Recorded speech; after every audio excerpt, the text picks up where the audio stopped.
We play on Roll20 to laugh, to cry, to care, because we need that, all of us. That indescribable feeling we get when your campaign begins to load and we go somewhere we've never been before. Not just entertained, but somehow reborn as our characters. Dazzling images on our own personal screen, sound that we can feel. Somehow, heartbreak feels good in a place like this. Our heroes feel like the best parts of us, and stories feel perfect and powerful. Because here, they are. Roll20.net. Everything for your adventures.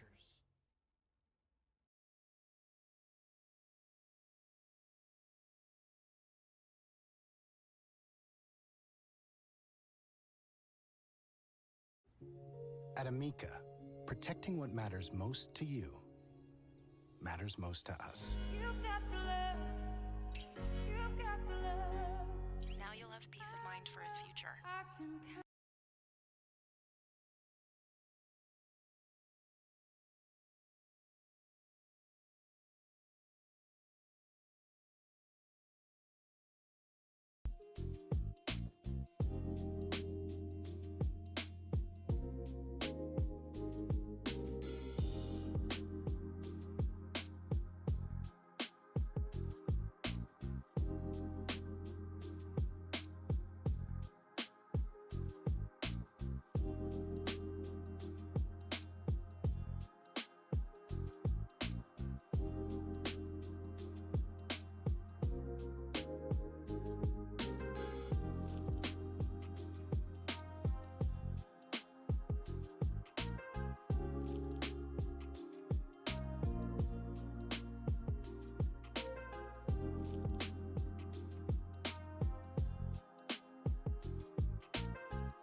Hi, everybody. It's the Super Show. It's Tuesday. We're here to chat with you. I'm looking very orange again. I don't know why that keeps happening. What's up, Taylor? Hello. How are you today? I am well. It's been a good day so far. Exciting things in various necks of the woods. The shop has the exact sleeves that I'm looking for my Jumpstart cube, so I'm feeling good about acquiring those soon. And otherwise, streams about new Magic content. Very exciting weekend this weekend with all kinds of events and things popping off. This is a crazy busy month. Yeah. We had Commander Masters, Yeah. Pokemon Obsidian Flame, Yep. and Lorcana in 3 back-to-back weeks. Yep. And in 2 weeks, we get Wilds of Eldraine Yep. pre-release. Pre-release is September 1st. Holy smokes. Yeah, I was seeing in that'll be the Twitch chat there. I just watched that preview. Yeah. It was like 15 minutes. Because some of these preview videos, they've done them before, and we can get into this, but some of them go on for quite a while. Oh, yeah. This one was tight. Good. It was narrated, there weren't live personalities, it was just a tight 15-minute video. And that's perfect. Yeah, to Necrontier in the Twitch chat, it's just basic clear sleeves. It's the ones I happened to buy when I first started sleeving it up, and because it's Jumpstart, I have to be able to shuffle them together, so just keep it simple, and Jumpstart doesn't use double-sided cards, so you can just use clear sleeves for it, which are cheap. Which are cheap. Yes. That's why we have penny sleeves, That's and that's why nice. they exist. We got a... That would be a good Actually, question to grab for later. Yeah, I'm I going to think. grab that one, Question in Tamagotchi, the for Twitch later chat in the show. about how we feel about leaks of content, which that's a good broad topic to just discuss. Looks like I sat in the front row of Oppenheimer. I still have not had a chance to see Oppenheimer. I'm very sad about neither. this. Yeah. I both want to see Barbie and Oppenheimer. I just have not had time to get to the theater. I'm more excited for Barbie only because... Barbie was one of my most anticipated films of the year. Oh, for sure. As a historian, I know a lot about the Oppenheimer side of it, and I'm excited to see it still, like that character profile and how they fictionalize that and how they dramatize that. But, maybe I just have big Ken energy. Maybe I just want to be Ryan Gosling. That's really what it is. Yeah, I really think that's definitely a thing for me. Yeah. Yeah, I still want to see both of those as soon as I get some time away. But again, it's been a bonkers month. Oh my gosh, yeah. There's just been so much coming down the pipe. Yes. So Lots to do. Speaking of which, that's where our first one. But before we get into that, first off, I want to say hi to everybody. Thank you all for the support. I actually got the Twitch payout yesterday, and it was like a nice little surprise. And I was like, oh, there's a little bit of money, so we can do stuff with the shop. Wonderful. So remember, all your bits and subs, that goes to us. You can use, if you have Prime, if you have Amazon Prime, you get 1 Twitch sub for free. And I encourage you to use it. If you click on sub and scroll all the way down and say subscribe with Prime, that will let you sub to the channel. So give us Amazon's money. Is free. I will take Twitch and Amazon's money. We had the Soba meetup this last weekend on Saturday. Also, Twitch's money. So thank you, Twitch. Let's make it so Tactical Vest Jeff can't afford to fuel up his weirdly shaped rocket. Let's take all his space fuel money and put it into the shop. Yes. So thank you, Twitch, for There we go. for giving me money. Necrontier, thank you. Thank you very much for the biddies. And again, you can subscribe with your Prime sub to our channel. And if you have anything you want to talk about later in the show, we already got one, throw those down into the chat topics and we will discuss them later today. Later this morning. So, all right, let's get to topic number 1. Yes. It is Lorcana launch week. It's Lorcana launch week. And boy, have I've been making a bunch of content, more specifically on my channel because of some of the stuff that I'm saying, but a lot of feedback, right? What kind of feedback are you getting? Because I know, one, I want to say I love the takes that you've been putting out, and I'm very interested to hear the kind of feedback you've been getting from So I did get my first capitalism, America, you must hate the USA topic. USA might not be for you, bro. Exactly. I was like, really? This is where you're going to go. So I got my first I hate capitalism comment, which was very, very funny. As an owner of a small business, that was my I find that really hilarious. I'm hearing a lot about LGSs around the country ratcheting prices up on Lorcana. On Lorcana. Right. What are you hearing? What kind of numbers? I'm hearing anywhere from 160 for a booster box, which is about 6-7% over MSRP. Okay. All the way to $300 a booster box. That's the number I'm hearing. I'm hearing 35 for starter decks, which is double MSRP. Which is what, $16.99? Yeah. And that MSRP is printed on the package, right? Yes. And it's in all the documentation. Everybody knows. Well, because here's what gets me about that. If this is going to draw new people to trading card games, and somebody comes into a shop, and some mom who's never gotten a trading card game before wants to get the Amethyst and other thing deck for their human, and they're like, "You're charging me $35 for this. It says $16.99 right here on the box," and the person just shrugs at them. Like, anyway, And that's what's going to happen. Yeah. So I'm hearing a lot about that. So to be perfectly clear, here's our Lorcana policy. We're selling everything at MSRP. Let's go. Okay? And the reason for that is because I don't like vulture capitalism. Capitalism is fine, but there is responsible, ethical ways to run a business. And it's not something I'm going to participate in. I like that refuse. saying, vulture capitalism. Okay. I like that. That's the first time I've heard that. Because, venture capitalism, of course, is the thing. Vulture capitalism. I like that. That's good. We're all circling carcasses here. I'm not doing boy. it, okay? We are purchase limiting Lorcana at the store, okay? Have you figured out what that's going to look like? It's going to look like one of each product. Cool. So, like, That's it. somebody wants a box, a deck, and whatever these Illumineer troves are, they could get one of each of those things? And that's it. Love it.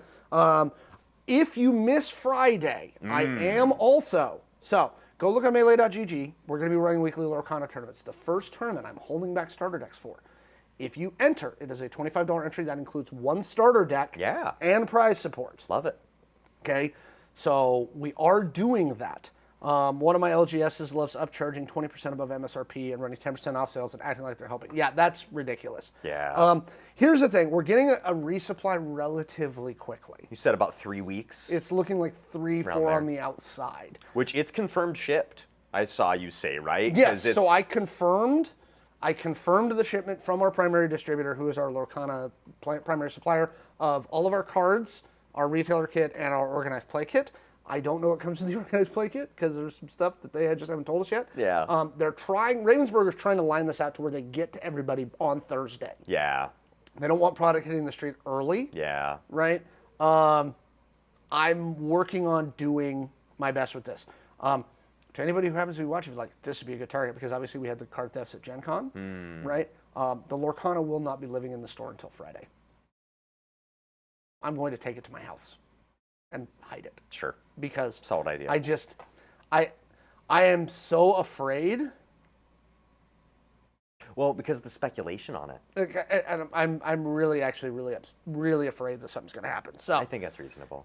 So are you, which this can just be a nice message to the community of let's all behave well.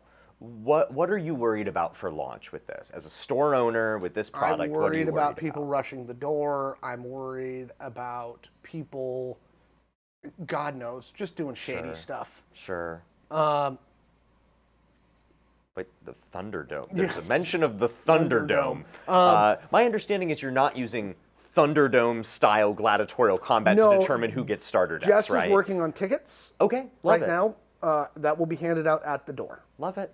Right. I like that. I'm going to create 2 different lines, and we're gonna process everybody in a reasonable manner. And if anybody gets out of control, we'll have some issues. I think that's solid. And it's, let's learn our lessons. Because it's to Ravensburger's credit, my understanding is day 1 of Gen Con, absolute mess. Yes. But apparently day 2, 3, and however many came 4, after yeah. that, a lot better. Better. They learned from it, and now we can learn from their experience, is because my understanding is we've got people within the community taking the day off. Yeah. Because they know this is going to go. And frankly, I love that you all are holding things back for that event on Saturday, because I know your vision, as I've chatted with you, as I've chatted with other workers here at the store, is we want people to play it. Yeah. So this is my thing, and this is another piece that I've said a lot in the content I've created lately. If I don't miss my bet, Ravensburger's coming for the TCG market. Yeah. And they're coming hard. Yeah. And they're specifically coming at Wizards. With the rules that we've talked about, the draft rules, the multiplayer rules, the products, the pricing, The pricing, etc. everything. The restocking, yeah, all of Everything. it. They're coming at them. Okay? I said in my thing that it is my opinion that Ravensburger is trying to re-actualize what the TCG market is. How do you mean? I'm saying with their pricing, with the way that they're doing everything, they're forcing competition into a market that hasn't had a lot of competition It's been over a decade in a long time. since, yeah, it's been, like, I remember Magic having quote-unquote competition when I was in high school. I graduated high school in 2007. So, you know, it's been 15 years? decades. Yeah. It's since Magic's had a real honest competition at the table that hasn't been like in its own niche. You know, like we talked about how the Pokemon card game is a lot like Nintendo. Nintendo just kind of does what they, okay, Xbox, Sony, you can do what you want. Go ahead and tell us we're not in the competition. We'll just be over here making silly, huge amounts of money. Yep. You know, they have found their niche. Yu-Gi-Oh! Similarly, like, has its niche. Even differently printed sized cards, you know, like literally competing in a different physical space in terms of the size of the card. You know, this is real in terms of the competition. So it's coming. So this is, again, really, really interesting to me how they're structuring this. They have a heavy focus on organized play. They know that competition level play is what's going to keep this game going. I think it's really, really interesting to see how they're doing this. And I'm going to be watching this very carefully over 6 months. Some people have been in my comments been like, it's going to be in the bargain bin by December. And I'm like, I don't think so. Based on the number of...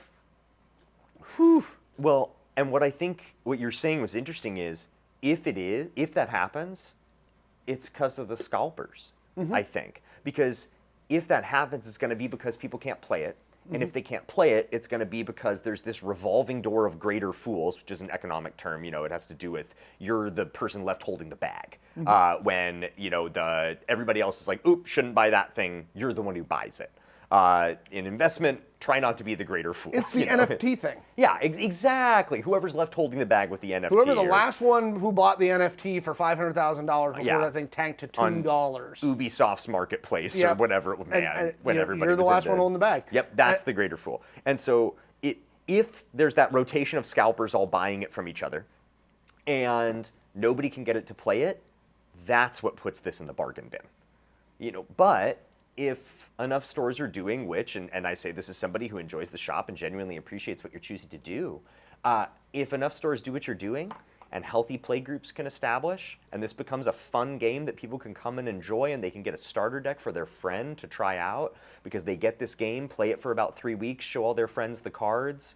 You know, they're just playing it unsleeved on the playground outside, you know, and then people come in after that restock and they get those decks. This could go somewhere. Exactly. And that's really what I'm hoping is going to happen with Lorcana. Yeah.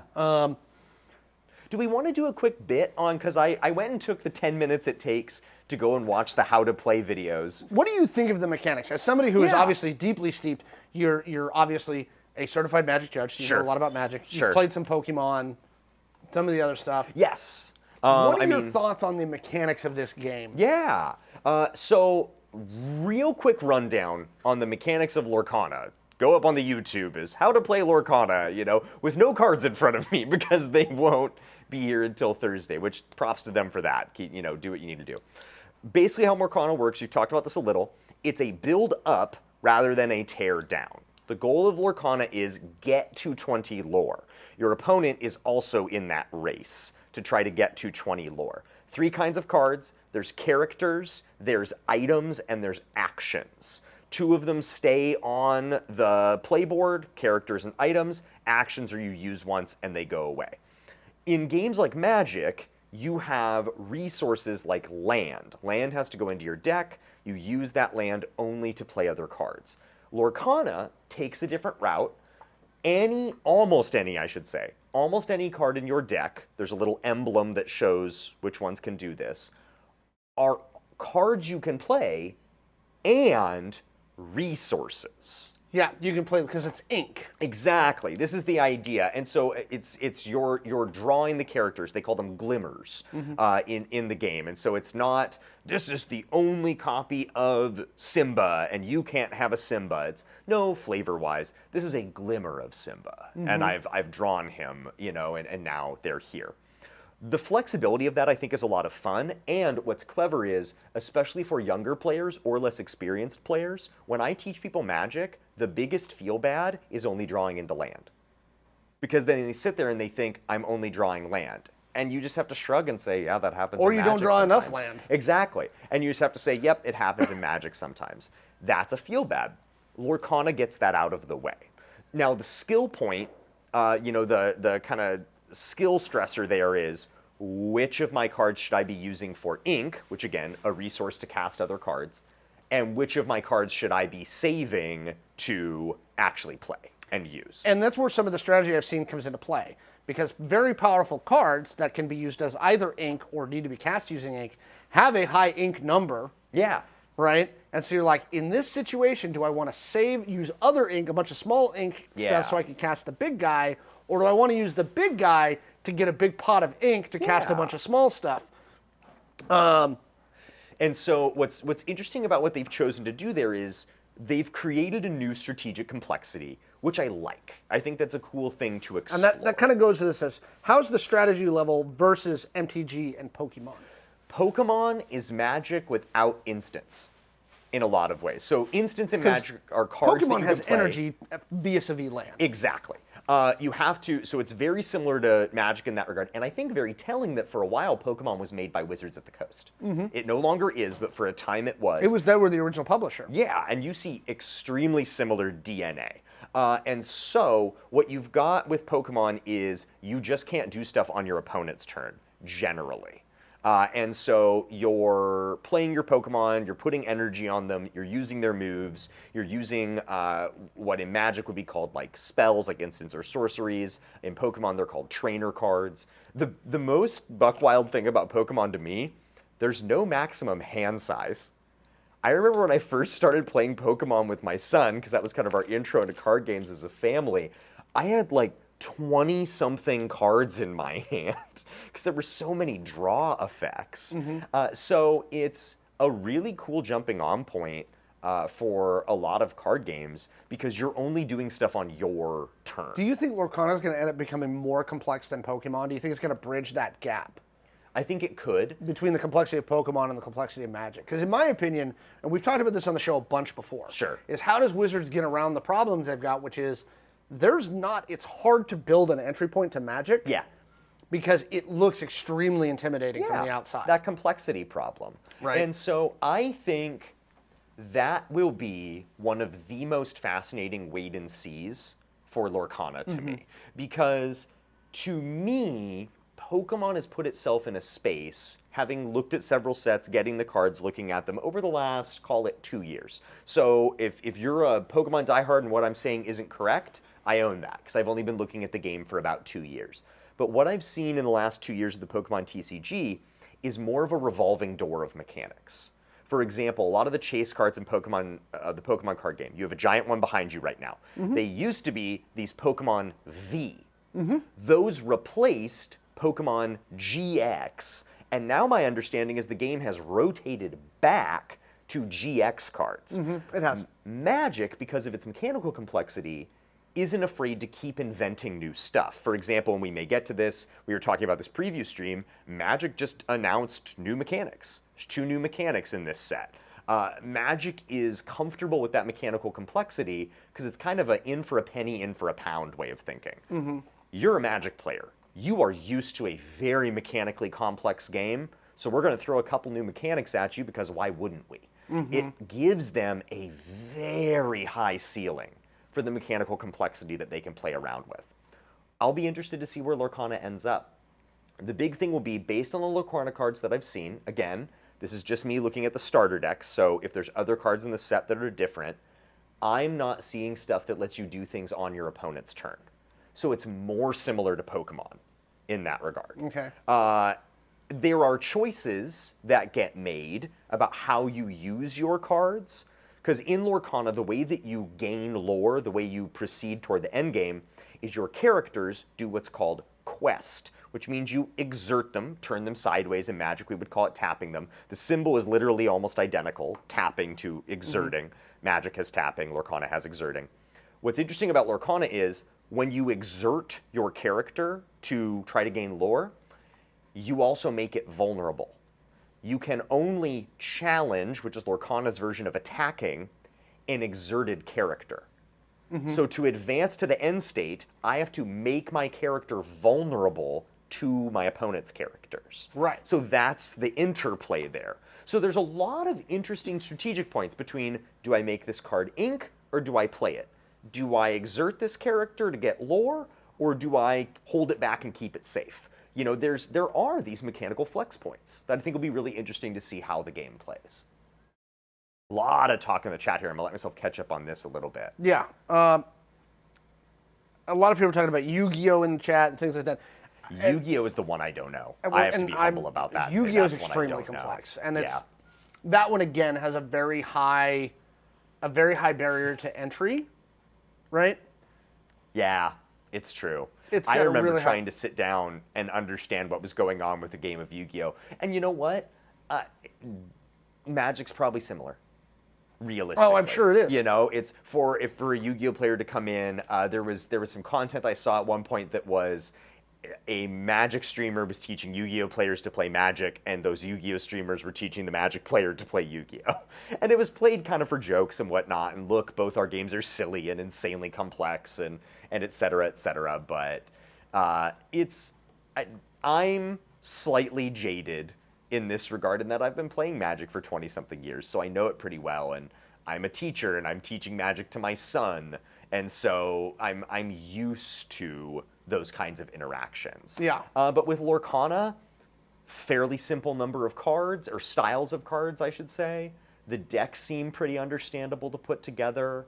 I'll be really interested to see how the game shakes out. I think Friday and Saturday are going to be really cool. I really want to dig more into the draft rules and the multiplayer rules. Yes, I will be really fascinated to see what that looks like. Because even as Magic player, I love Limited. I love Draft. Because I think they have sealed too. Oh, do they? Yeah, they came out with sealed. This is when you start doing sealed and that sort of thing. You are making some statements. They are working stuff. Yeah. So to wrap this one up of this portion of this topic. Yeah, Lorcana is going to be in the shop Friday. Tournaments are on Saturdays. We're going to run Lorcana every single Saturday. That's kind of what they want to go for. Weekly events. That's what your organized play kit is going to build on. That's what I think Ravensburger is going for. So, join us for that stuff. That's an interesting thing. Do we see Lorcana going digital? I don't. So it already is. Oh, really? Yeah, there's a digital version you can play to kind of learn the mechanics. Is it the actual game? Mm-hmm. Oh, interesting. That's how Calvin's been learning. Because when I was chatting with Calvin about it, hello to Martin off screen. What's up, Martin? When I was seeing Calvin talking about it, it almost sounded like it was like a different game that was functionally the same as Lorcana. No, I think they put it's the actual game. Lorcana. Yep. Okay. Yep. I'll eat crow on that. They're doing that. I don't have a link on that right now. Yeah, I think it's really, really interesting. Now, here's the thing with everything that we've been talking about with Lorcana. Obviously, we're talking about the fact that this is obviously a shot across the bow at Wizards. 100%. Right? We've talked about this a bunch on the show before. And I saw a bunch of talk, and you and I were talking about this in the pre-show, is what is Magic's reaction to this? Sure. Right? And B, what kind of products, if Wizards, and by the way, Wizards, we're right up the road. Hi, Mark. Come visit. If we were going to say to Wizards, this is the kind of product we think you should put out, right? Because right now we've got a variety of different types of products that Wizards does, right? What would fix some of the problems that they're seeing in their game right now, especially now that we're kind of getting the feedback, the real feedback from Commander Masters? Go check out our YouTube channel about that. Yeah. If you haven't seen our discussions on that. Yeah. What do you think?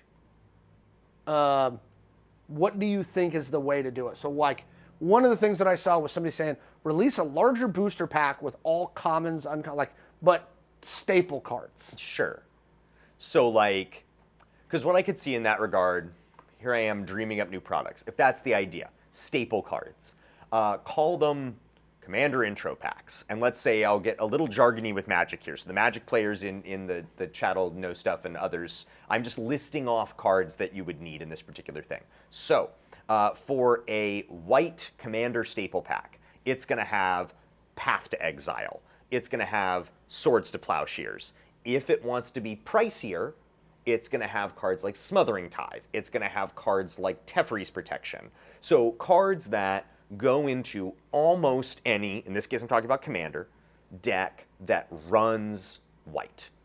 And you buy that, and it is your, cool, I have all of these staples that I need here. And so they also could do that. good, because if you're building multiple commander decks and you're like, oh crap, I'm building another one that uses a lot of white. Yeah. I need a new white staple deck. Yeah. A white staple deck. So this to me was very similar to what they did with the print boosters, specifically around New Capenna. The theme boosters. The theme boosters, yeah. sorry. It was, you're not getting expensive cards out of these boosters, but what we're going to have is we're going to put in a 35 for $10. Yeah. Which for Magic is cheap, right? But they're going to be staple cards. They're going to be real basic stuff that you're going to want to have a bunch of to functionally work these decks. And then the theme boosters had And a random rare slot, but and they flopped. Absolutely. Okay. And I don't know why, because I bought a bunch of them. I was like, this is actually kind of a neat product. Yeah. Right? And what's interesting to me about this is we've talked about it before. The theme boosters have been replaced by Jumpstart. Literally. That was Wizards' statement of there will be Jumpstart releases with every major standard set, and this is replacing theme boosters. That was their explicit statement. If theme boosters had been marketed as just add land, that's a very different kind of marketing that maybe would have landed really well. And this is what is interesting to me is I don't know if, for me, the conversation is so much what new product was Wizards need. It's what are the sliding doors of how they could have pitched things differently.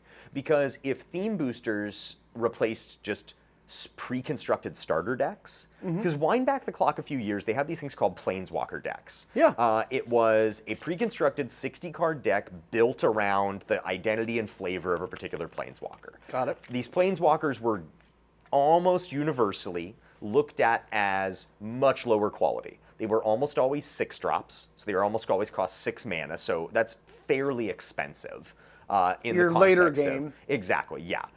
You've played a lot of your other cards before you've played that, or something has gone wrong. And this was meant to be the intro product.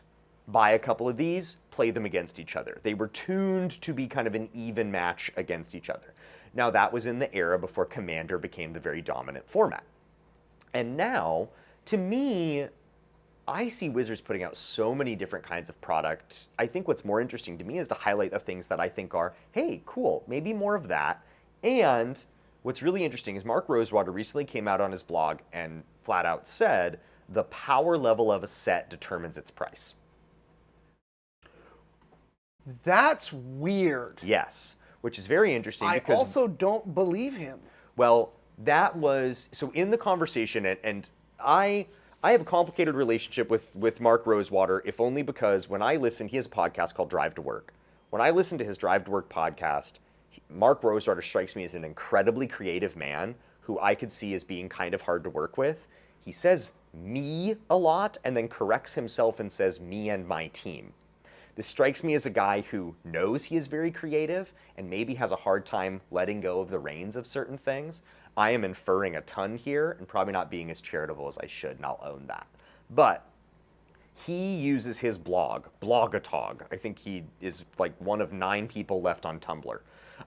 And so he uses his blog, Blogatog, to talk about a lot of things. And one of the things he did is he requested feedback on Commander Masters. And one of the things that came up was, why is this so expensive? And he straight up said, the cost of a set is dependent on its power level. So a typical standard legal set is cheaper because it is typically lower power than you look at something like Commander Masters with the cards that are being reprinted. The reason this is weird is because Wizards officially doesn't acknowledge the impact of the secondary market on their pricing. Technically, as far as they're concerned, what you're selling a single card for here in the shop does not affect how much they are pricing their stuff. To me, this is now a bit of circular logic because it's so the secondary market doesn't exist, but the power level of a card determines how much it costs on the secondary market, which then affects the price of the printed set, which then affects the price of the secondary market, et cetera, et cetera, et cetera, and you're in kind of this feedback loop.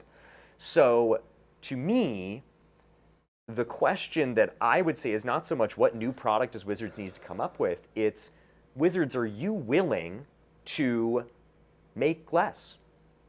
And you talk about not liking capitalism, talk about whatever.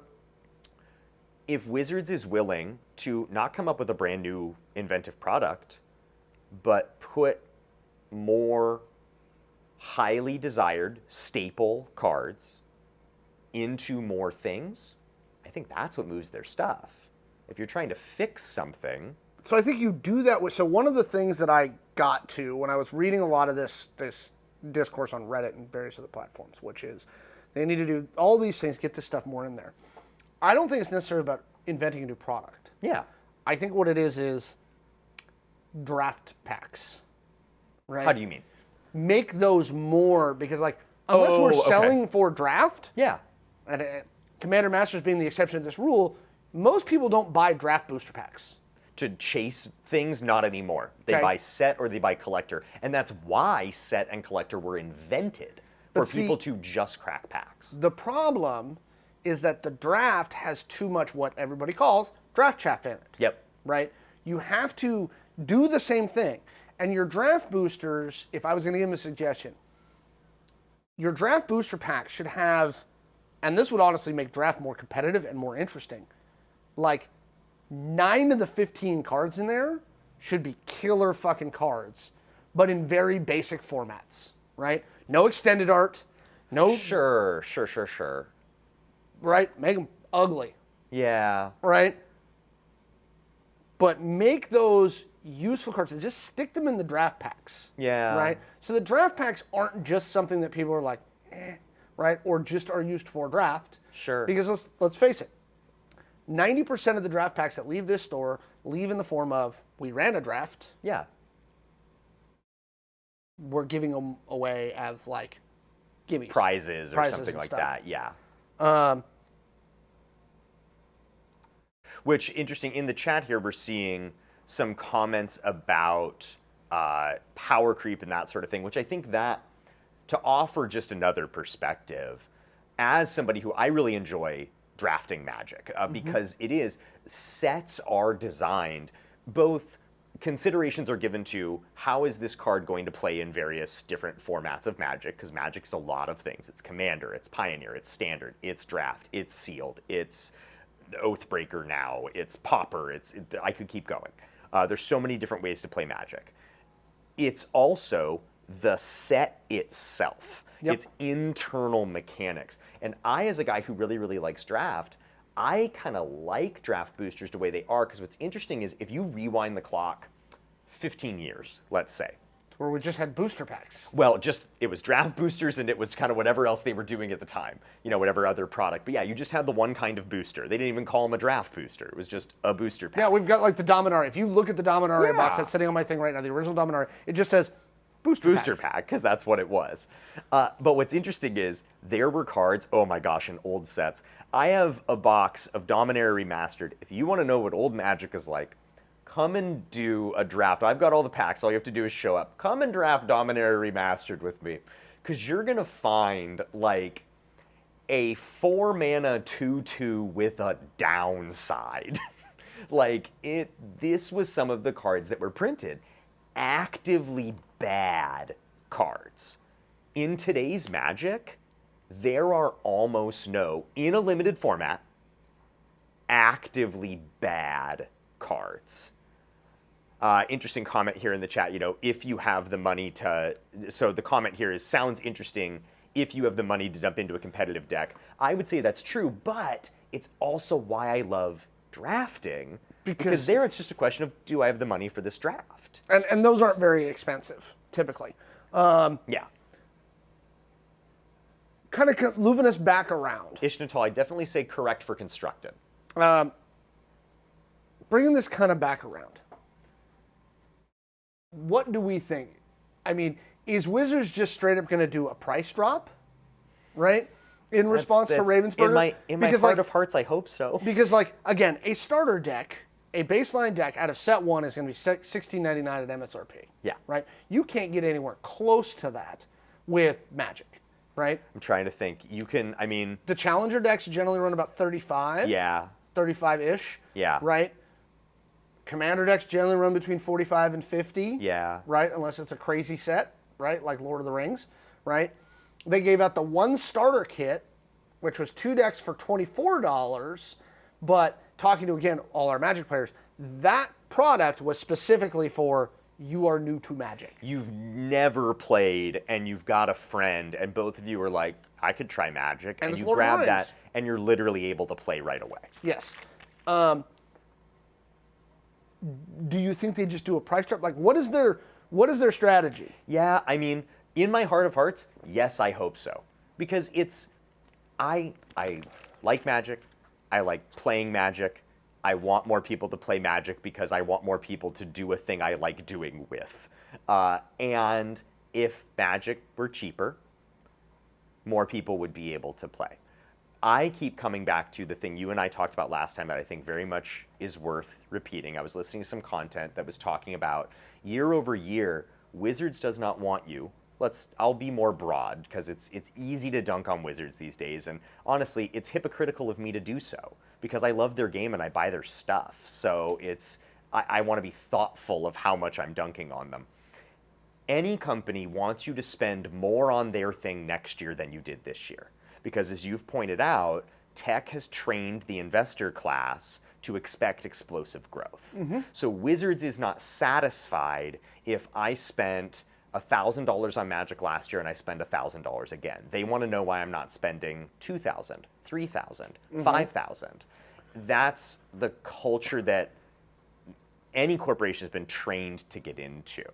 And so, to me, I do hope it's a price drop because as I'm seeing in the Twitch chat here, talking about artwork, talking about, this is what I thought was cool, some content I was listening to, talking about artwork, talking about just the core mechanics of the game of Magic. Magic is a very well-designed game. I am on the record on your stream as saying I think it's the best game ever designed. And I stick with that. And the internet will come after me for it someday, and it'll probably ruin some political career I try for, because someday being able to say that this guy thought Magic was the greatest game of all time will be the reason I don't get elected to the Senate or something. Again, that's fine. Greatest is I tend to stay away from those words. I understand. It is a very well designed game, and it has shown its staying power. Yes. And so to me, those are things that Magic does really well. And I am in a little bit of a if it ain't broke, don't fix it thing, because to me, when I look at the community, I see in the chat here, I would love to be mayor of like a small town. If you know where Langley, Washington is, most of its politics are rabbit-based. I would love to be mayor of Langley, Washington. Anyway, the trouble people are discussing right now with Magic is very often the price. Now there's other things. We're hearing some rumblings about the MTG Ambassador program, what's going on with that. There are things that are a concern. But the biggest issue I'm hearing is not this game is boring, is not this artwork is bad, is not this set has dumb flavor and I don't like it. It's this is expensive. I want this thing. I want Commander Masters, but it costs a lot of money. So my genuine hope is do a price cut. Honestly, that's my hope. You know what, Ishnatal, that's true. You can love something and still dunk on it. You can. Yeah. I think what I would love, what maybe, and again, Wizards, this may be the solution. This is another one I saw online that I kind of half agree with. Yeah. Maybe there's just a further demarcation. Maybe collector boosters become like, look, it's all foil, it's all extended art, it's all box. It is a pack of rares. That could be a thing. And take the commons out of the collector boosters. Take the commons out of the collector boosters and make collector boosters $70. Yeah. That's fine. And just have it be like, whales, here. This is your thing. This is like, it's all rares. It's because honestly, that would put me in a position. The reason I don't buy collector boosters is because I am chasing value on about 5 of the cards in that 15 card pack. And I know for a fact most of the other stuff in there is going to be a foil common that I don't want. Because whatever is happening with, from my experience, most card games foils today, Pokemon does them, Magic does them. I will be really interested to see if Lorcana's foils curl. Apparently they don't. The initial reports are they don't. Fascinated to see about that because that is my thing. Card quality is going to be a big piece of this Lorcana Yes, thing. it is. I actively don't want foils. I just don't because they curl and because I don't want to have to manage them. I have no interest in blinging out a deck with foils. Yeah. That's why I don't buy collector Again, boosters. this is why it's like, make a demarcation. If you want all the blingy alt art, fine. Go buy that, you know. And I'll enjoy my $4 draft booster. Right. You know, and it's fine. Because the nice thing, here's the thing I love, it's if you want to develop a much healthier perspective and also make your life substantially more difficult, but substantially more joyful, get a 6-year-old. Totally breaks the jadedness that I have about opening packs. Because as a Magic player who's been playing Magic for 20 years, I crack a pack, and if the rare's not worth something, there is a noticeable, like, ugh, bummer. A 6-year-old doesn't care. He is widely excited about a 6-mana 6/6 because it's a great big dinosaur and it's cool. Opening packs with a 6-year-old is one of the best things you can do because the joy that you will absorb through them as you do that. If you would like me to lend my 6-year-old to you and you're not creepy and weird to open packs with here at the shop, let's do it. Let William crack your packs. He'll love it. There you go. Yeah. So so real quick, again, if you have any topics that you want us to talk about, it doesn't have to just be about gaming. You can ask about movies and TV and streaming and stuff like that. Trees. 8 days, the Ahsoka show comes out. I'm really excited for that one. Birds. Right? I'm a big Star Wars guy. So, oh, Star Wars. Yeah. Have fun. 'Kay. Ahsoka's out in 8 days. 8 days. I'll get excited for that. Two episode premiere. Hey, fun. I like that. Okay. Random side note. I love that we have gone full circle and we're back to weekly episode releases. Yes. Of shows. Like, So- that is just a thing that personally I love. HBO figured it out after like with the Netflix stuff. Yeah. And what HBO realized, and this was kind of getting into like seasons 3, 4, and 5 of Game of Thrones when Yeah. they were at their apex. Yes. Right. The way that you build this up is anticipation. Yep. And it's water cooler talk. Yes. Right. Which is what we had growing up watching shows. Right. That was everybody sits down on a Thursday at 7 p.m. to watch such and such. Thank you so much for the bit. Thank you for the biddies, Necron. We really appreciate that. I think that Disney's methodology there, like following up HBO's, which is we're doing a weekly release. You know, X-Files talk was real. It really was. Like, that was a thing. Yeah. Appointment television. Yeah. Right? I also like the fact that it gives you, especially in the age of streaming, some flexibility. So that if you didn't make the appointment Sunday night, Yes. right, in the world of streaming, it's like, I've got a week Yeah. because, you know, the kid got sick. Like, you and I both have kids. Exactly. Right?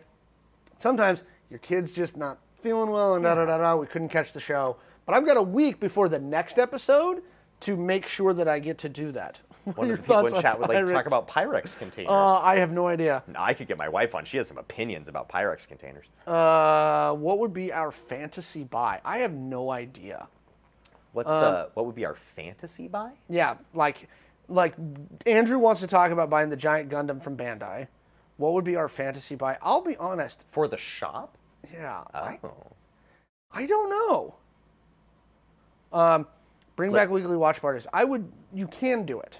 Oh man, speaking of weekly watch parties, Heroes. You want to talk about a writer's strike? Yep. There's a show that got killed by the writer's strike. That was absolutely directly the death of fucking Heroes. My because of the writer's freshman strike. year of college, 60 plus people in the TV lounge in my res hall watching Heroes. The most fun I have had watching a show in my life. Oh, yeah. Except for when I got to watch Venture Brothers with this really cute girl who I was into at the time but had no confidence and, I zero game as a freshman in college. Still no game today, but somebody chose to spend their life with me anyway. It's delightful. So I miss watch parties. They're a hoot. Lost was a big one, yes. Lost was a big one. Again, I like appointment television, and I'm looking forward to Ahsoka. Yeah. Yeah, well, and again, Heroes was a direct line to the writer's strike. I remember seeing a behind-the-scenes thing. It was really interesting. They said, here's where the show was going. They literally had concept art. They were like, here's where the show was going. The writer's strike happened. Here's where it went. And where it was going would have been really cool. I think it would have changed the landscape of television. Yeah. It was already trying to. Yeah. And doing a pretty good job at it. Yeah, I'd say so. Because we've kind of circled back to that like grittier superhero show with your boys, with your Invincibles, that sort of thing. And Heroes wasn't that graphically violent. But it was still a more. It was a serious toned show. Exactly, and it was more about the pinch points, the pain points of having these powers. It was those sorts of things. So yeah. To address something in chat, my dream for gamers having Pathfinder Society. We tried to go through it with Paizo. There were some issues, so they couldn't set up. Now here's the thing about Pathfinder Society. And again, I have to look into it. Again, I did a little while ago, and then I kind of dropped it because I just didn't have the time. To run official society things, you just have to register. I am a registered Pathfinder Society GM with GM credits on the thing. I used to run society games way back in the day. Is this their like organized play system? Yeah, it's their organized play system. Okay. So if you have people set it up, like I would love to, but time is a factor. Yeah. So I'm trying to work on it. But yeah, you can run Pathfinder Society. We don't need Paizo to do it. It's a different system. I've had this discussion with a couple of customers lately. As far as organized play, how do I put this? So Chaosium's working on something for Cthulhu, for Cult of Chaos, that's going to be organized play. But let me be as blunt as possible about this. RPG companies don't care about organized play. They have no desire to support it. Makes they sense. don't fucking care about it. Yeah. They just don't give a shit. Okay. It's not like I've tried some organized play stuff with TTRPGs, and they don't care. It's odd. Again, Paizo doesn't require that. Their support is not required for society. And the short answer is probably not. Again, RPG companies don't support organized play. What would that support look like? So this is what I would do. Again, all right. So this is one I've done before. Sure. Right. And it was one of the things that frustrated me when WotC held the Creator Summit for D&D. Right. When they're like, we don't know how to support LGS's da da da da da da da, and I was like, BS. Yeah. Yes, you do. Yeah. You're in the same building. Here's what it looks like. Do you remember those cool Lord of the Rings dice packs? Yes. That we got for Magic? Yeah. I'm just going to blanket the camera now. That's what you do. Right? Sure. You set up organized play adventures and stuff like that. You send them out to the game stores, and then you're just like, here's 36 sets of dice that we're not going to sell. A showcase D20 A that showcase you can only D20, get it. Sure. Some spell reference cards like the stratagems cards that Games Workshop does for 40K. Okay. That kind of stuff it's that little simple. Ancillary, like, I don't need this thing, but it's cool that I have it. Yeah. That sort of stuff that people will chase. Yeah. Right? They become chase items. That's how I would support tabletop RPGs. Okay. If I was one of the larger TTRPG companies. Yeah. They're not going to do it. No, it doesn't seem like it's in their interest. It's not even, I think it actually is in their interest. That's the funny thing, is I think that, you consider the $25 million write-down they had to do for the D&D movie, right? Ooh, yeah. Okay? Take that amount of money and invest that into LGSs and RPGs and getting RPGs into a wider audience and getting reasons for people to come in and play them and giving us an economic ability to support them, right? That's what happens. Yeah. It's super frustrating because tabletop RPGs is my personal love. I know. I published one. Yeah. I love it. It's the area where the thing is, and it just do it. The problem is it's not traceable ROI. Okay, the chat's sitting here talking about return on investment. Sure. Here's the issue. It's not traceable ROI. Okay. The problem is, and again, this comes back to this discussion that we've had on the channel. Go check our YouTube. Okay. This vulture capitalist Wall Street methodology that these guys have been trained into is explosive growth. Explosive growth, right? You need to triple the amount of players of your game in a year, This is why a lot of them are moving to digital products. Yeah. This is why a lot of them are moving in that direction, because it's the only way they're going to accomplish it in their minds. Yeah. Okay?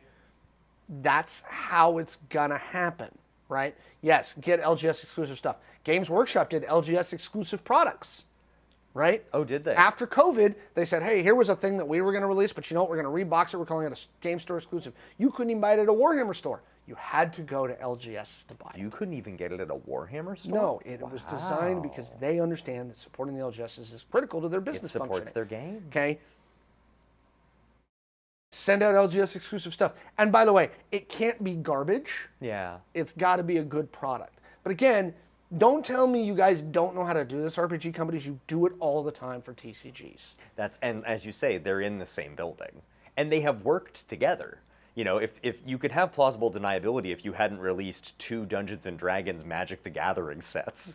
But it's like, we know y'all are talking to each other. So again, it makes me sad and angry and frustrated, but to answer the questions. Yeah, Tomodachi Express in the chat there referencing a couple promos that were put out by Wizards as local game store exclusive. Go and buy stuff at your shop. Get this promo, and they did them post-COVID where it was like spend $50 and you get X, Y, or Z. Right. And so I don't know if we want to grab this for later. I do see Necrunteer's yeah, I'm gonna grab that here. Because that actually ties into it's one that was very recently announced. So I have topical takes on that. So I'm going to grab that one. There was another one I'm going to grab, and we'll go into chat. Again, if you guys have any questions for Taylor or me or anything on any topic. I can do Ishnatal's really quick there. Yeah, it's a short answer. What games are supported by Judge Academy currently? Magic the Gathering. That's it. There aren't any others. Although we're hearing rumors they're trying to work out something with Lorcana. I think I may have been the one to start that rumor, which I've seen it online in a couple places. Lorcana's gonna have to do. Ravensburger's gonna have to do something. Yes. Because like Pokemon's got judges, Yu-Gi-Oh's got a thing. Everybody's got their thing. I just haven't seen it. Yeah, and to me, it's right now. I think Ravensburger is smartly looking at the launch of the game. Let's get it in people's hands. Let's get it restocked. Let's, create kind of a culture around this. It was really interesting for me to dig into the web presence because when I was wanting to learn how to play, of course, I went to the Lorcana website. But I was also looking at, okay, what are they doing? Because Magic players are going to know when I start talking about things like Scryfall, like MTG Goldfish, like Card Kingdom, like various other Star City games, these sorts of things. These are prominent online spaces where the game of Magic is discussed. If Lorcana is going to challenge Magic, it's going to need similar spaces for people to be able to go online. And what I found is there is already a fully indexed, Magic uses things like Archidect or a few other websites for online deck building. Lorcana has this now. And so I'm going to be really interested to see because to the judge question, Magic has its judge program set up in that regard, again, by a third-party organization.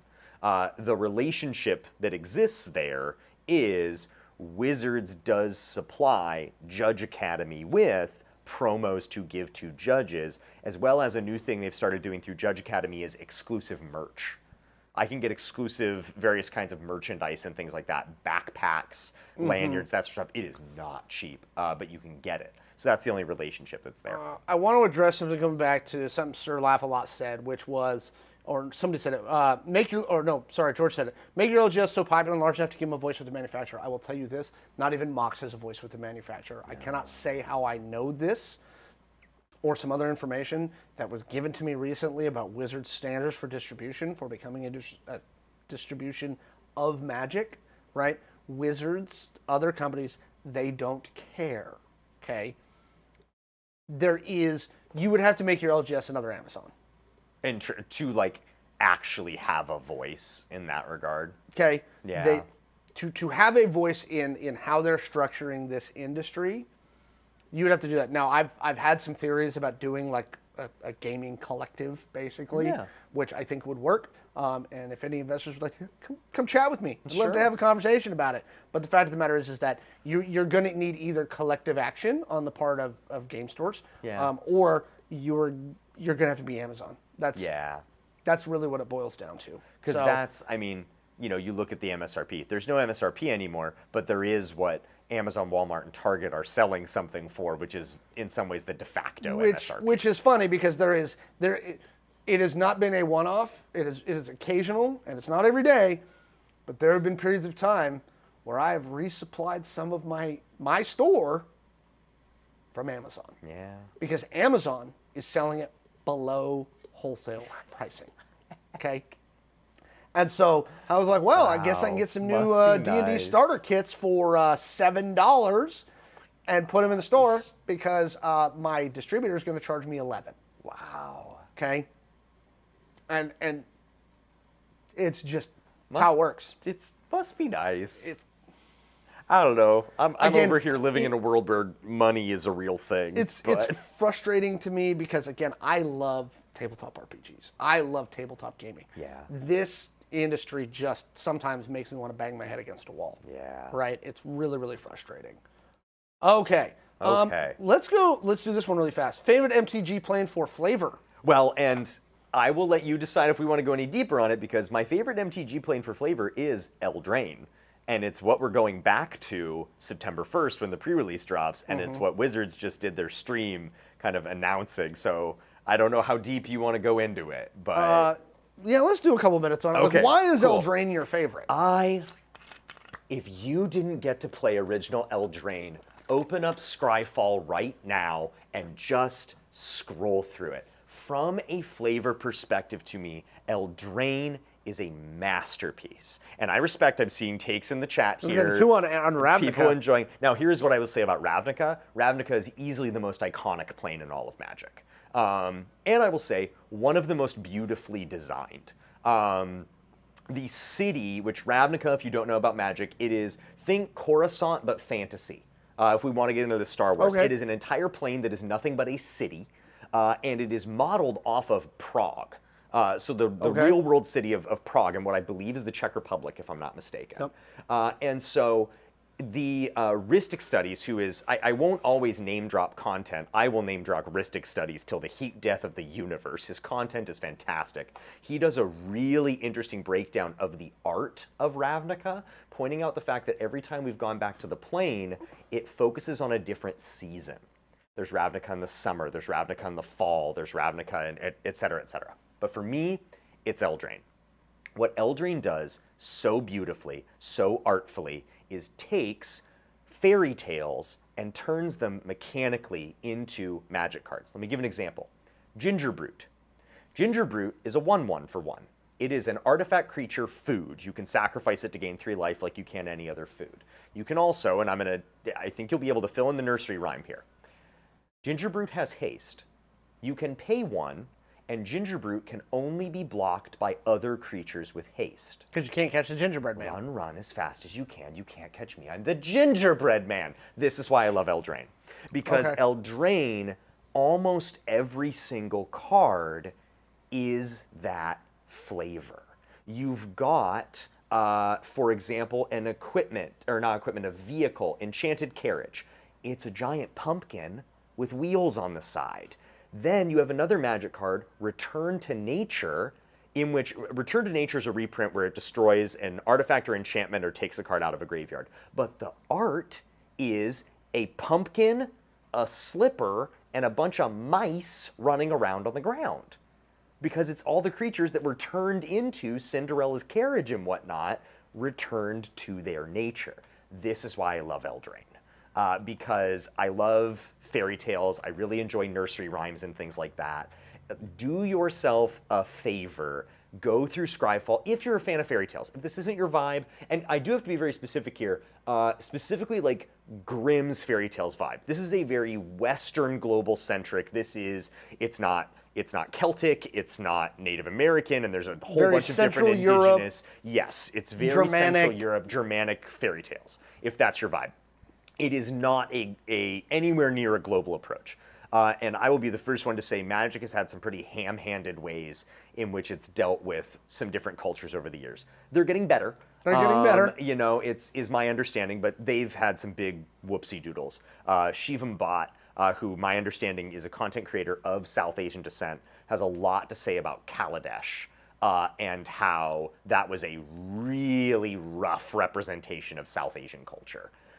Specifically India was kind of what they were trying to do a thing on in that regard. But for me, it's Eldraine. Let yourself take a look at it. Enjoy the flavor. Gilded Goose is such a phenomenal Magic card. It's the goose that laid the golden egg, and it makes food tokens that you can sacrifice for mana because they're gold. It's just the flavor in it, and that's why I was asked for flavor. So for me, it's Eldraine, and I could not be more excited, especially flavor-wise, that we're going back to the plane. I'm super excited that the booster boxes will be things I can actually afford, because I am definitely, Wilds of Eldraine will be a set I would buy a set booster box of because I just want to open the packs. I love the flavor that much. I love it. And it is coming. It is. September 1st is pre-release. So the only thing I don't have confirmed allocation on is exactly how many pre-release kits we are. Sure. This is why signing into our Event Link events is so important. This is how Magic determines how many promos and everything else to send to our store. So that's our big thing. Favorite Planeswalker? And then I saw another one from G. Schweigert I want to get in a second here. Favorite Planeswalker is a tough question because now I have to remember them all. You know what? And this is Eldraine, and call it recency bias because I'm reading the story right now. But no, actually, I'm not going to pick that one. Let me think about it. I'll come back to it at the end. I saw what fairy tale is Questing Beast from, Arthurian legend. Questing Beast is in like the Tales of King Arthur and things like that. It was the mythical beast that like King Arthur and the Knights of the Round Table were going to slay. Like, was it in like the more to the art or like original stuff? The original story that the creature called a Questing Beast is from. This is why Questing Beast is legendary in Magic. It was like a mythical creature that they had to go and slay. And so yeah, it's a deep cut on like the Green Knight. I think is the story, if I'm not mistaken. Like, it's one I don't even know that well, from more kind of like English folklore, is my understanding. Happy to help or lie to you potentially. All right, I'm gonna grab that one. Maybe that one's gonna be a maybe though, dog. What current actors would be cast to remake Star? Sorry, that's a maybe. So we'll see if we get to it. That's a maybe. All right, let's Adam Driver. Let's talk about this one though. How do we feel about leaks? Yeah. So this chat question came in. How do you feel about the leaks? I know some MTG creators absolutely hate them and others base their content around them. I have very mixed feelings on this topic. Yeah, because leaks can mean different things. That's exactly where I was going. I was like, define leak. Because the one thing is, previews are not leaks. Some people will colloquially call previews leaks. And just in case you're not familiar with this issue, so you understand it, for example, if you were to go on what we call the mothership in the Magic community, that is magic.wizards.com, the official Magic the Gathering website, on Wizards' sort of domain there. You will find a preview schedule, a literal preview schedule. On this day, this content creator is previewing a card. I like that Wizards did this. They are trying to drive traffic to creators, and something they've actually done a pretty decent job with is driving traffic to new creators, where it's like, you've got... Newish. Yeah, newish. You've got 300 consistent viewers on Twitch. We'll give you a showcase uncommon. You know, we're not going to give you some busted mythic rare, but we'll give you a cool uncommon that you can show. And what, as we see in the question, what a lot of content creators do is they get that preview, screen cap it, and then put it up on their own website. For example, MTG Goldfish does this. I honestly don't really like that they do it. I prefer an approach that Scryfall takes. Scryfall takes a while to get cards up on their website. For example, MTG Goldfish had stuff on their website within minutes of the preview stream being closed, to the point that, like, the image had a highlight over text that is not on the card. It was highlighted in the stream. And it's how you know that they're straight up screen capping these previews and posting it on their website. What this means is a lot of people are not going to the newer content creator's video who is relying on this preview to drive them new traffic. They're going to MGT Goldfish because they know that they are going to have the laundry list of cards that are all released. And to me, that's sad, because to me, it inhibits the diversification of that content space. Content space. Yeah, that bums me out a little. I don't count those as leaks. Richard does work fast, Tamagotchi Express. Okay. It's very true. And I would not call those leaks as well. I would not call those leaks. So there's, to my mind, there's two types of leaks. Yeah. Right? There is the planned leak, right? Where somebody inside, and this goes for not just Wizards, not just any. Oh, this is in, this sort of happens in media. politics. This Right. happens in corporations. This happens with everything. We are intentionally going to, oh, look, we left this pack over here. Yeah. Be ashamed somebody picked it up. What? Okay. has anyone know what's that? Right. You know, okay, kinda. there are planned leaks. That's part of a marketing plan. Yeah. Right. I don't really actually have an issue with those. That's just another kind of marketing. It's just another type of marketing. As far as other leaks go, like what happened with Aftermath. I'm actually mostly okay with them. Okay. And here's why. Mostly okay with them. Usually if there is enough interest or enough something about said product or said item or said piece of media where somebody feels the need to leak it, Yeah. right? That usually means that there is some sort of interest to the consuming public in figuring out what that is. Knowing that information. Right. Sure. And especially where dealing with this question in particular, MTG, Magic the Gathering leaks, it's not like a movie where there's like spoilers. Yeah. You know what I mean? Like, I mean, as a guy who enjoys the story, there technically is, but in most major concerns, you're absolutely right. It's not like this surprise story got ruined. You Right. know, it's not that. so that's the difference, right? That's the key difference there. So I generally speaking don't have an issue with those kind of leaks because again, it's this. And again, there's generally some sort of consumer interest in it getting out there. Yeah. And so in that mindset, it is getting content to people who want it and Yeah. meeting that need. Yeah. I don't suppose know- that's fair. So mostly the MTG, I can almost guarantee that the MTG creators who don't like the leaks is because when you are a content creator, right, having early access or the ability to jump on topical content Yeah. is freaking critical. Oh, it's what drives your viewership. Like if you're talking about stale content. It's absolutely critical. Yeah. And so let's say you're a content creator in the Magic the Gathering space, you're not affiliated with Wizards, and you're going to do a review of Wilds of Eldraine, Yeah. right? And you got to hook up with your game source. So you know you're going to get it a couple days Sure. before it hits the street. So you're going to be able to release a video the day before it hits the street Yeah. saying this is what I think of Wilds of Eldraine. Yeah. Whether it's the company leaking it to specific creators, like, Sure. oh, look over there. Yeah. Or whether it's somebody got a jump on it, the reason they hate it is because they didn't get it. Yeah. And I will say, Tomodachi Express there, I think you sum up, I'll just quote what's here. They, referring to the content creators who are given these previews, spend days and weeks making videos on their preview card only for somebody to post a potato photo of it days before. Mm-hmm. And frankly, I do hurt for people who get put in that position. Yep. And I also acknowledge, Alex, the point that you're making of there is a consumer interest in that content. I would just, it makes me sad because for somebody, I can only imagine as I don't know, I'll have too much of an ego and say, as a budding content creator who's been on a stream a grand total of 3 times that's not even mine, how elated I would be to see an email show up in my inbox saying, we would like you and Gamers Heaven PNW to preview this card for us.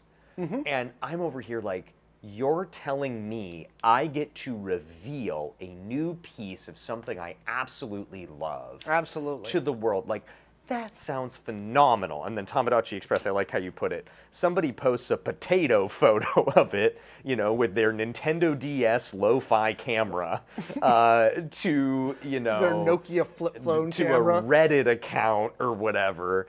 That, like, that does bum me out. That's the risk. Yeah. It's the risk. So again, I got a complicated relationship with it, but I mean, it's just a fact.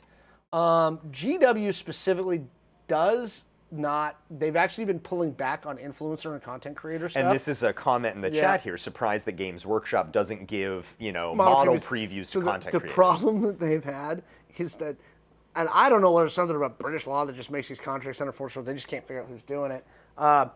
Especially in 9th edition, codexes were leaking Oh, really? freaking months. Just post a PDF online.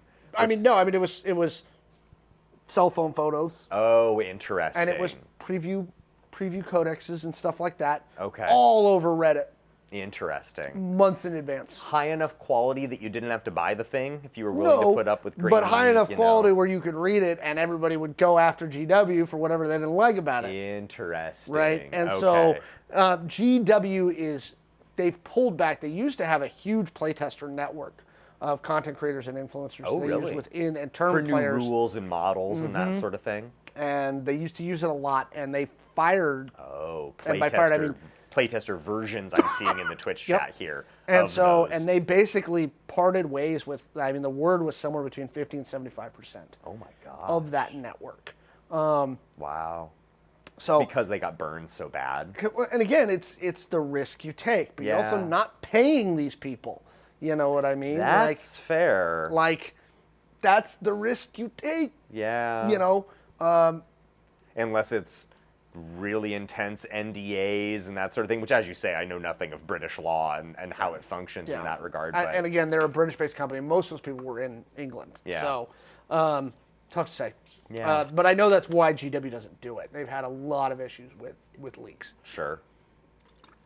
Okay. Current actors cast remake Star Wars. Why would you remake Star Wars?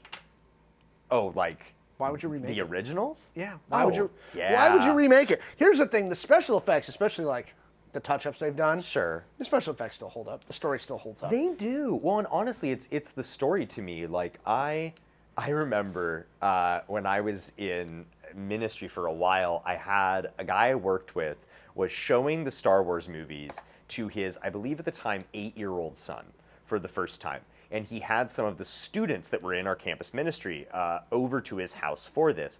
And he pulls them all aside before the movie starts. And this guy is extremely mild-mannered, very quiet. And he dead eyes every single one of them and says, if I hear so much as one, I'm your father from any of you, I will banish you from my house forever. Like, because he knew these stories held up.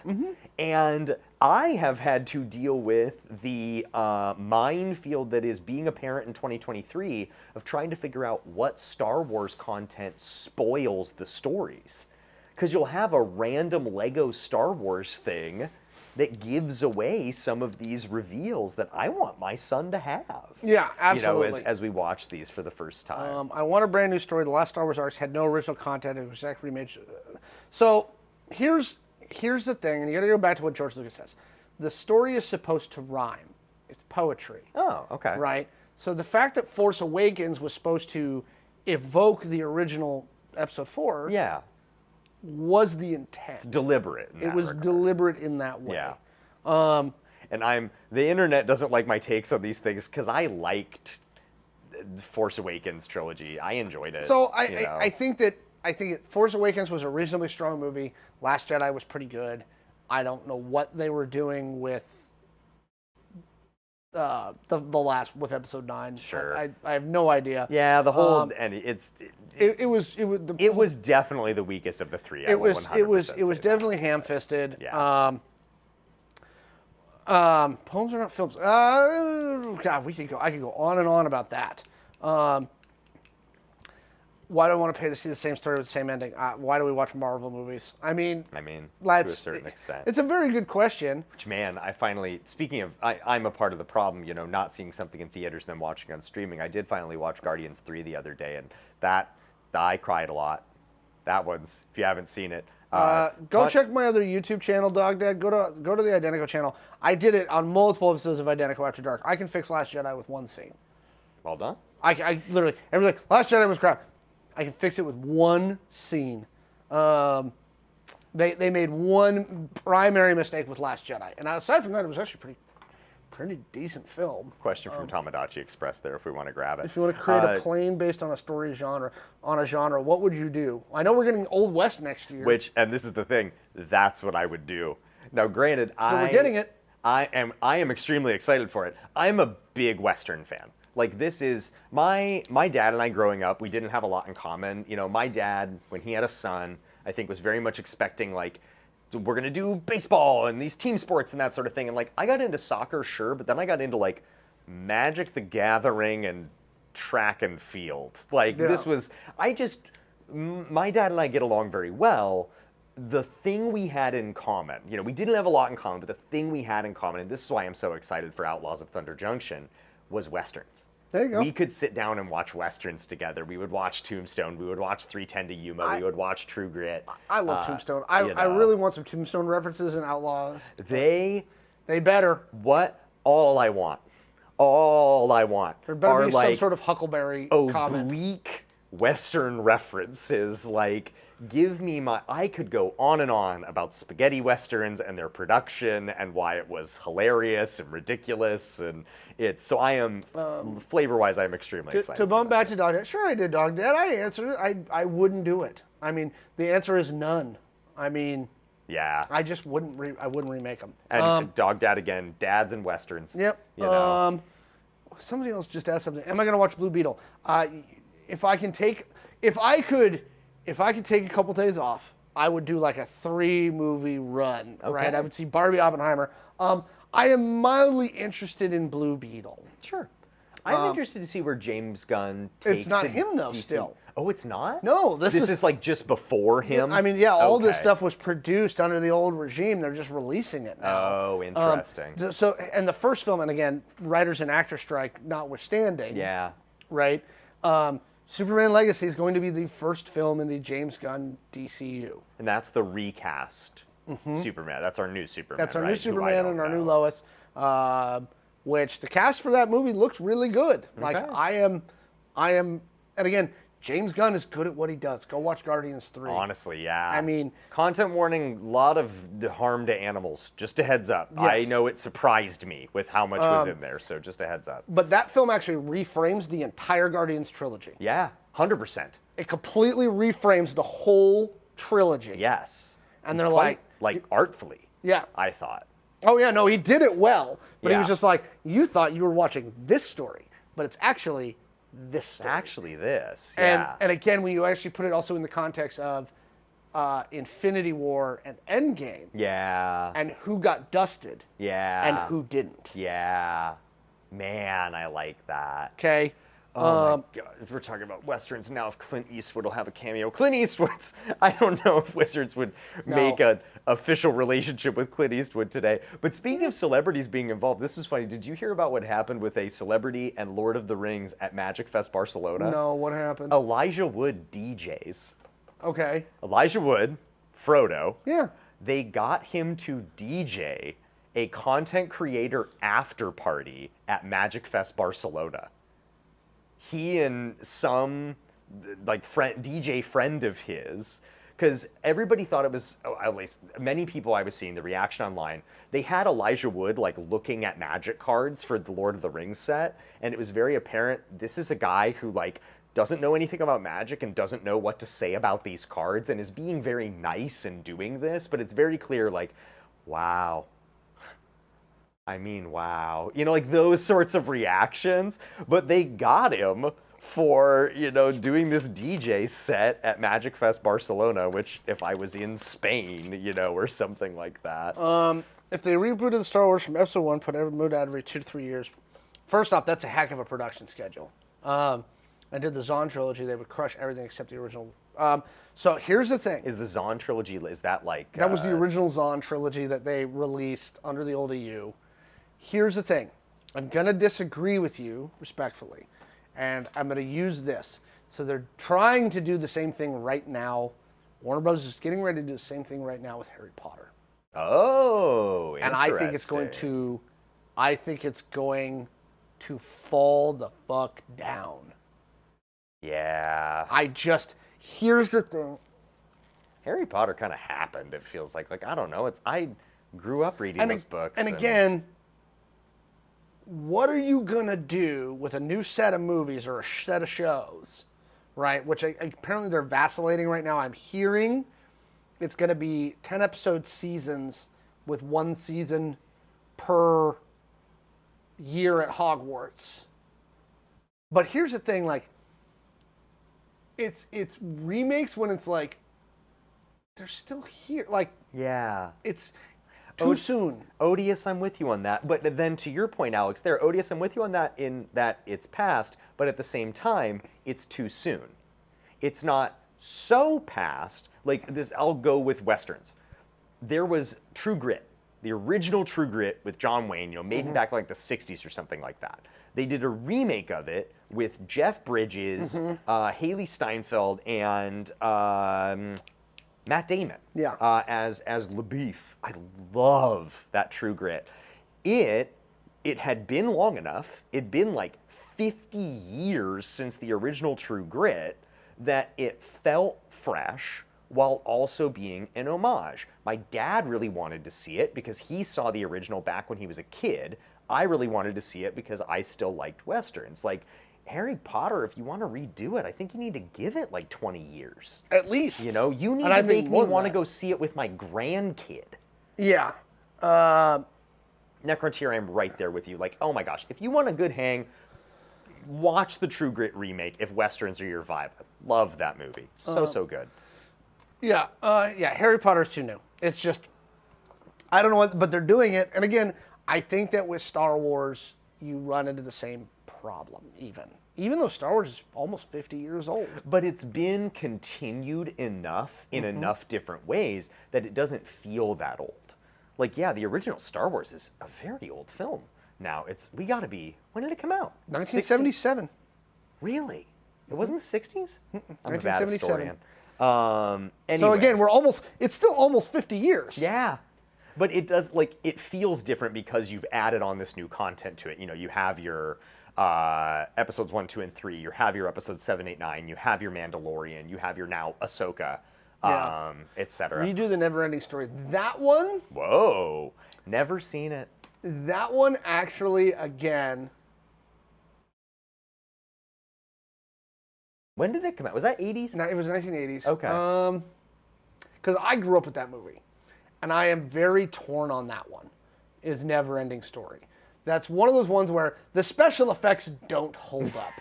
From what I've seen of it, again, having not seen the whole film, but from what I've seen of the various things and whatnot. The special effects are very 80s mid-budget movie.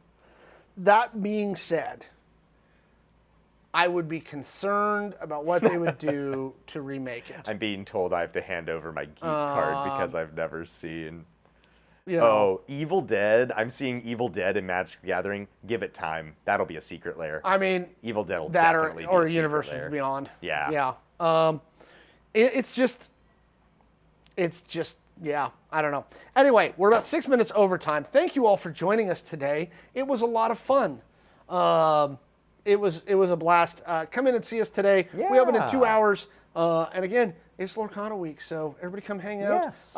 We got fresh shipments of all your favorite Gamegenic deck boxes. Yes. And we got some sleeves, and I got some new board games, and there's stuff coming in. I got to go check the mail for the dice. Come see the new layout on Friday, Yeah, because you're having to rearrange everything. yeah, You've got Shadowrun, you've got Commander. I'm so salty and about you've got Bushi Road right Lorcana. now. Oh, I'm so really? mad at Bushi Road. Anyway. Ooh, okay. Yeah, it was a thing. All right. We love you all. Always great to be on Tamagotchi. Good to be here. Yes. Have a great day, folks, and we will see you tomorrow.